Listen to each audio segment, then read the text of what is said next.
Sesungguhnya aku telah mengeluarkan hamba-hambaku, maksudnya Ya'juj wa Ma'juj, ya. Tidak ada yang bisa memerangi mereka. Kenapa nggak bisa diperangi? Karena jumlah mereka fantastis, banyak sekali. Dalam salah satu riwayat diterangkan satu muslim akan berhadapan dengan 999 Ya'juj wa Ma'juj. Ya nggak mungkin bisa dilawan lah.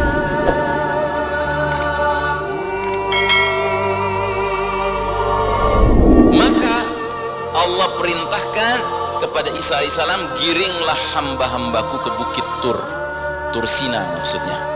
Maka Allah kirim Ya'juj wa Ma'juj, dari segala penjuru mereka datang dengan cepatnya. Lalu yang terdepan dari Ya'juj wa Ma'juj melintasi Danau Tiberias, Tobari itu Danau Tiberias, minum. Kemudian yang belakangan melintasi, mereka berkata, loh tadi di sini ada airnya, nggak kebagian mereka. Pertama karena memang Danau Tiberias sudah tinggal sedikit airnya, dan kedua karena jumlah mereka yang sangat fantastis. Jadi yang bagian depan masih kebagian, bagian belakang nggak kebagian, ya. Terus apa yang terjadi? Nabi Allah Isa alaihissalam dan kaum beriman dikepung hingga kepala kerbau milik salah seorang dari mereka lebih berharga, lebih baik dari 100 dinar milik salah seorang di antara kalian saat ini. Siapa yang tahu 1 dinar emas sekarang berapa harganya? Kira-kira 2 juta rupiah plus ya. Jadi di masa nanti Isa alaihissalam dan orang beriman dikepung di bukit Tur itu oleh Ya'juj wa Ma'juj, kondisinya sedemikian mencekam sampai-sampai Nabi menggambarkan 1 kepala kerbau masih lebih berharga daripada punya 100 dinar. 100 dinar kalau dikali 2 juta, 200 juta rupiah. Nggak ada gunanya uang kalau kita sedang dikepung musuh, karena uang itu nggak bisa kita pakai untuk belanja ke pasar. Tapi kalau ada kepala kerbau masih bisa digunakan untuk apa? Untuk dimasak, dimakan. Gitu, logistik kan? Gitu. Nah selanjutnya, kemudian Nabi Isa alaihissalam dan kaum beriman berdoa. Jadi nggak ada jalan lain yang bisa mereka lakukan, memerangi nggak bisa, ya kan? Akhirnya satu-satu senjata yang dipakai adalah doa. Maka Allah kabulkan doa itu. Allah kirim cacing di leher mereka, Ya'juj wa Ma'juj, maka mereka pun mati seperti matinya 1 jiwa. Jadi mati seketika, gitu, kena wabah penyakit. Lalu Isa alaihissalam dan kaum beriman datang. Tidak ada sejengkal tempat pun melainkan sudah dipenuhi oleh bangkai dan bau busuk dari Ya'juj wa Ma'juj. Jadi mereka turun dari bukit Tur ingin memeriksa keadaan, ternyata tidak ada satu tempat pun yang bisa dipijak. Karena apa? Jasad-jasadnya Ya'juj wa Ma'juj bergelimpangan, saling tumpuk menumpuk sampai nggak ada tempat yang bisa dipijak, ya. Maka Isa alaihissalam dan kaum beriman berdoa lagi kepada Allah. Kemudian Allah kirim bantuan berupa burung seperti leher onta. Burung itu sejumlah jasad-jasad Ya'juj wa Ma'juj itu.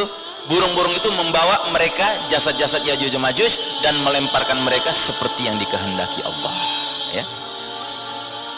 Burung itu membawa mereka dan melempar mereka seperti yang dikehendaki Allah. Lalu Allah turunkan, Allah kirim hujan kepada mereka, membersihkan bumi dari segala virus-virus, ya, bangkai-bangkai Ya'juj wa Ma'juj tadi, ya.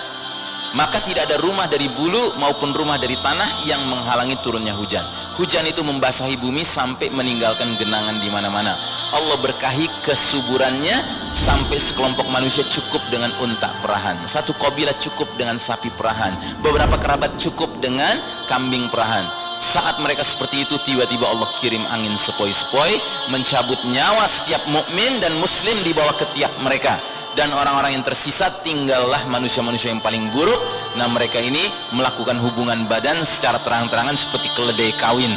Maka atas mereka lah kiamat akan terjadi, ya. Jadi ini dunia sudah mau berakhir, benar begitu.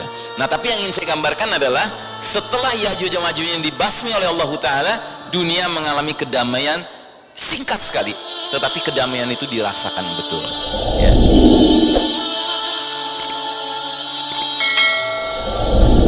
Yang lain lagi bisa memberikan gambaran juga kepada kita.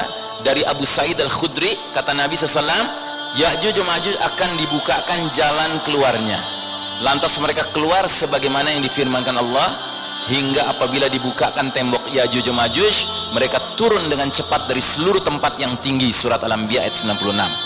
Kemudian Ya'juj menguasai bumi seluruhnya, dan sebagian kaum muslimin berpihak ke golongan mereka. Jadi sebagian kaum muslimin jadi pengkhianat, bergabung dengan Ya'juj Ma'juj, sehingga sisanya berada di kota-kota dan di benteng-benteng beserta hewan ternak mereka. Ketika mereka melintasi sungai Ya'juj Ma'juj, mereka minum dari air sungai itu sehingga mereka tidak menyisakan satupun di dalamnya. Lalu kelompok yang terakhir dari mereka melintas, maka salah seorang dari kelompok itu berkata, sungguh dahulu tempat ini mengalirkan banyak air, tapi mereka nggak kebagian karena mereka belakangan, ya. Kemudian muncullah seorang dari Ya'juj Ma'juj ke atas bumi sambil berteriak, mereka semua penghuni bumi, kami sudah atasi, ya, kami sudah selesai mengalahkan mereka, dan sehingga kami sekarang akan menantang penduduk langit. Jadi mereka menyebar kekacauan kemana-mana sampai mereka merasa sudah menguasai semua penghuni bumi. Terus mereka bilang, sekarang kita akan lawan penghuni langit, ya, penduduk langit. Apa yang dilakukan? Seorang dari mereka melemparkan tombaknya ke langit. Di hadis yang lain dikatakan rame-rame mereka mengarahkan panahnya ke langit, ya. Maka tombak itu kembali dengan berlumuran darah, ya, membuat mereka semakin yakin bahwa mereka telah mengalahkan penduduk langit, ya. Ini istidraj sebenarnya. Ini cara Allah membuat Ya'juj Ma'juj semakin sombong, takabur, begitu. Ketika mereka dalam keadaan seperti itu, Allah utus sekawanan binatang seperti ulat atau belatung pada belalang, lalu menyerang leher-leher mereka sehingga mereka mati bergelimpangan layaknya matinya belalang, dan mereka saling bertumpukan, ya. Pada pagi harinya kaum muslimin tidak mendengar suara mereka, maka mereka saling bertanya, siapa kiranya seorang laki-laki yang menggadaikan dirinya dan berani melihat apa yang mereka perbuat. Nah, akhirnya turunlah seorang laki-laki dari mereka yang menyiapkan dirinya untuk mereka bunuh, untuk dibunuh Ya'juj Ma'juj. Artinya orang yang berani mati, ya. Namun laki-laki itu mendapati mereka Ya'juj Ma'juj telah mati terbunuh.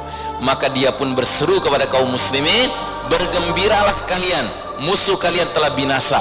Maka orang-orang pun keluar dan melepaskan ternak-ternak mereka. Tidaklah mereka memiliki binatang ternak kecuali hanya tersisa daging-dagingnya saja. Lantas ia bersyukur atasnya sebagaimana sebaik-baiknya syukur dari tumbuh-tumbuhan yang tidak pernah mendapatkan siraman air, ya.